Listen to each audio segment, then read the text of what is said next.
Role of confidence in public speaking. Role of confidence बहुत important है क्योंकि public speaking करने के लिए आप तभी सामने जा सकते हो जब आपके पास बहुत सारा कॉन्फिडेंस हो, नहीं तो लोग आप पे बिल्कुल विश्वास नहीं करेंगे। सो आज इस वीडियो में हम देखने वाले हैं how to boost that confidence जो आप पब्लिक स्पीकर के लिए आपको रेडी करेगा। So what are we waiting for, let's jump into the video. नमस्ते, हेलो एंड वेलकम। मेरा नाम है doctor Bhagyashree M Shinde. I am a motivational speaker, life coach and also a Marathi actor. तो आज हम बात करने वाले हैं role of confidence in public speaking. जब आप कॉन्फिडेंट रहते हो तो आपको अपने ऊपर विश्वास रहता है, आप जो डिलीवर कर रहे हैं उसके ऊपर विश्वास रहता है। और जब आप कॉन्फिडेंट रहते हो तो सामने वाले लोग, जो आपकी ऑडियंस है, वो आप पे विश्वास करती है, बिलीव करती है कि हाँ, इनको अपने नॉलेज की डेप्थ है और तभी ये इतने कॉन्फिडेंटली बता पा रहे हैं। अगर आप नर्वस हैं तो सामने वाले आप पे विश्वास नहीं रखते हैं क्योंकि उन्हें लगता है ये खुद अपने नॉलेज के साथ कन्विंस नहीं है। सो आज का टॉपिक बड़ा ही इंपॉर्टेंट होने वाला है। तो अब आप यहाँ तक आ चुके हो तो प्लीज सब्सक्राइब का बटन दबा के ही जाना। We are going to check out how to boost confidence in public speaking. सबसे पहले तो देखते हैं what is public speaking. Public speaking is the act of talking in front of a live audience. जो भी लाइव ऑडियंस आपके सामने बैठे हुए हैं उनके सामने, वो हो सकते हैं बहुत लार्ज नंबर हो या हो सकता है बहुत छोटा नंबर हो। लार्ज नंबर एज इन आप कॉन्फ्रेंस में बात कर रहे हैं, आप किसी सभा में बात कर रहे हैं, या तो फिर आप कोई लेक्चर दे रहे हो, आप स्पीकर हो, दैट इज पब्लिक स्पीकिंग जो कि लार्ज ऑडियंस के सामने होगा। स्मॉल ऑडियंस, आप किसी पार्टी में टूस कर रहे हो या फिर किसी डिनर पे आप बात कर रहे हो और आप अकेले बात कर रहे हो, सब लोग सुन रहे हैं, that is also public speaking. But public speaking is important at every part. जब भी आप बात करना चाहते हो सकता है आपका प्रेजेंटेशन आपके ऑफिस के सामने वो हो तो भी वो पब्लिक स्पीकिंग होगा।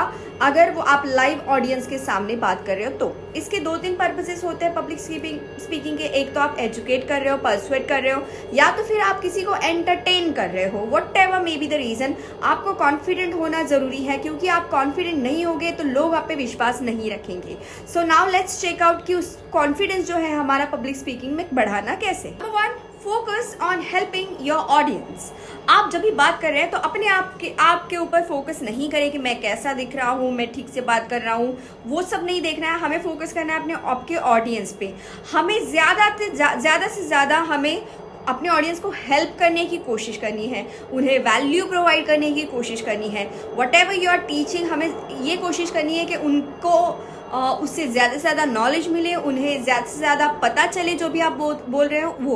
क्योंकि जो भी आपके सामने बैठे हो, जब आप बात कर रहे हो तो वो आपको एक अथॉरिटी के अकॉर्डिंग देखते हैं, एक अथॉरिटी के रूप में आपको देखते हैं। और आपका सक्सेस तभी है जब सामने वाले आप जो भी बात कर रहे हो वो पूरा का पूरा परस्यू कर रहे हैं। So you have to, this is point number 1, that you have to focus on your audience. और आपके ऑडियंस की जो नीड है, उनकी रिक्वायरमेंट्स है, वो फुलफिल आपके स्पीच से होनी चाहिए। Number 2, be clear and concise. जब भी आप अपने ऊपर कॉन्फिडेंट रहते हैं तो आप एकदम क्लैरिटी के साथ सोच पाते हैं, और जो भी आप अच्छे से क्लैरिटी के साथ सोचते हैं वो आप अच्छे से डिलीवर कर पाते हैं। जितना आप अच्छे से डिलीवर करेंगे, आपके सामने बैठे हुए ऑडियंस वो इतना अच्छे से परस्यू कर पाएंगे। So be very concise and clear. आप जब भी कॉन्फिडेंट रहते हैं तो आप काम एंड कंपोज रहते हैं। काम and composed speaker is always appreciated क्योंकि वो अपने जो थॉट्स है वो बहुत अच्छे से पब्लिक तक पहुंचा सकते हैं। आपके अंदर बहुत सारा नॉलेज है बट वो आप अगर आपके ऑडियंस को पहुंचा ही नहीं सके तो that knowledge is of no use.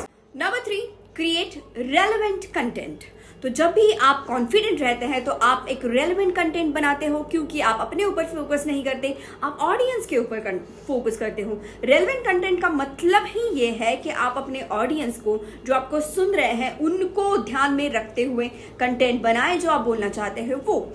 देखिए, 2 टाइप के कंटेंट क्रिएटर्स होते हैं। एक वो जो अपने लिए, अपने आप को कॉन्फिडेंट दिखाने के लिए, अपने आप को स्मार्ट दिखाने के लिए कंटेंट बनाते हैं, और दूसरे वो जो ऑडियंस को मद्देनजर रखते हुए कंटेंट बनाते हैं। तो अगर आप कॉन्फिडेंट स्पीकर हैं तो आप ऑडियंस के लिए कंटेंट बनाओगे and that makes you a confident speaker. Number 4, be ready for any kind of situation.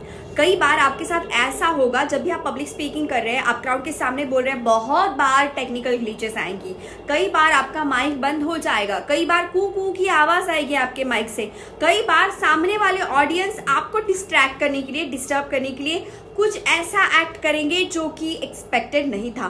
That time आपको पैनिक नहीं होना है। जो प्रो स्पीकर्स होते हैं, जो कॉन्फिडेंट स्पीकर्स होते हैं, वो कभी पैनिक नहीं होते हैं। उस सिचुएशन को आप ह्यूमरस काइंड में आप बदल दीजिए उस सिचुएशन को, और उस सिचुएशन को आप ब्राउनी पॉइंट, उस सिचुएशन को ब्राउनी पॉइंट कैसे बन सकता है उस हिसाब से आप उसको चेंज कर दीजिए। डोंट पैनिक, काम रहिएगा और आगे बढ़िएगा। बिल्कुल, अगर कई बार ऐसा होता है कि आप जिस स्टेज पे खड़े हो स्टेज गिर जाता है, ऊपर से लाइट गिर जाती है, यू नो मेनी थिंग्स, क्योंकि सब मैन मेड है, सब मैन्युअली किया हुआ है, तो anything could be, anything can happen. So अगर आपके साथ ऐसी कोई सिचुएशन आती है तो आपको बिल्कुल पैनिक नहीं करना है, आपको काम एंड कंपोज रहना है और आपका जो आगे वाला स्पीच है उसे कंटिन्यू करना। Number 5, be more engaging. जो भी कॉन्फिडेंट स्पीकर होते हैं वो कभी ऐसे बात नहीं करते कि वो खुद जाएंगे और सिर्फ बात करेंगे। नहीं, वो पब्लिक की भी सुनेंगे। वो अगर पब्लिक को आपके साथ एंगेजिंग रखना है तो कई बार आपको उनके नाम पता होने की जरूरत होती है। अगर नहीं भी पता है तो आप बताइए ऐसे क्वेश्चंस भी कर सकते हैं। So more you engage yourself with आपके ऑडियंस के साथ, तो that signifies that you are a confident speaker. कई बार कुछ क्वेश्चंस आपको आएंगे जिसका आंसर शायद आपको पता नहीं होगा, पर आपको ऐसा नहीं दिखाना है कि आपको पता नहीं है। उसको आप घुमा फिरा के आप कुछ तो भी आंसर कर ही देना, बिकॉज जो सामने बैठे हैं वो आपको एक अथॉरिटी के अकॉर्डिंग देखते हैं। You are a leader for them, you are a boss for them, और आपको अपने आप को वैसे ही प्रेजेंट करना है। Number 6 is build trust. Public speaking में ये बहुत बड़ा बेनिफिट है कि अगर आप कॉन्फिडेंट हैं तो आप आपके ऑडियंस के साथ एक ट्रस्ट बिल्ड कर देते हैं, और जिससे कि आपका जो भी प्रोडक्ट आप सेल करना चाह रहे हो उसके ऊपर लोगों को ट्रस्ट हो जाता है सिर्फ आपकी बातें सुन के। मतलब ये कितनी अच्छी बातें हैं, आपका प्रोडक्ट उन्होंने ट्राई भी नहीं किया और फिर भी उन्होंने खरीद लिया सिर्फ आपकी बातें सुन के। But on the other hand, अगर आप कॉन्फिडेंट नहीं हैं तो ऐसा लगता है कि आप कुछ छुपा रहे हैं, आप गलत चीज़ों का ऑडियंस को एक्सप्रेस कर रहे हो, या तो फिर आप अगर शाय फील करते हो तो हो सकता है उन्हें ऐसा लगता है कि आप शायद जिस पे आप खुद कॉन्फिडेंट नहीं है ऐसे प्रोडक्ट्स उनको सेल करना चाह रहे हो। सो इट्स वेरी इंपॉर्टेंट कि आप अपने ऑडियंस के साथ आप अपने ऑडियंस के साथ ट्रस्ट बिल्ड करें, सो दैट वो आपके बहुत सारे अलग अलग प्रोडक्ट्स को खरीद सके। So this is all about the confidence in public speaking. आपको ये वीडियो अगर अच्छा लगा है तो जिनको इस वीडियो को देखने की जरूरत है उनके साथ इस वीडियो को जरूर शेयर करिएगा, मेरे चैनल को सब्सक्राइब कीजिए और प्लीज कमेंट करिए। हमें बहुत कमेंट्स की जरूरत है और मुझे बहुत अच्छे भी लगते हैं आपके कमेंट्स। एंड अगर आपको कोई डाउट है तो प्लीज़ मुझे इंस्टाग्राम पे DM करके ज़रूर पूछ सकते हैं। डॉक्टर भाग्यश्री M शिंदे और coach doctor Bhagyashree are my Instagram handles. You can ask on any of these 2 handles. Thank you so much. आज के लिए बस इतना ही। खुश रहिए, हंसते रहिए एंड बी कॉन्फिडेंट।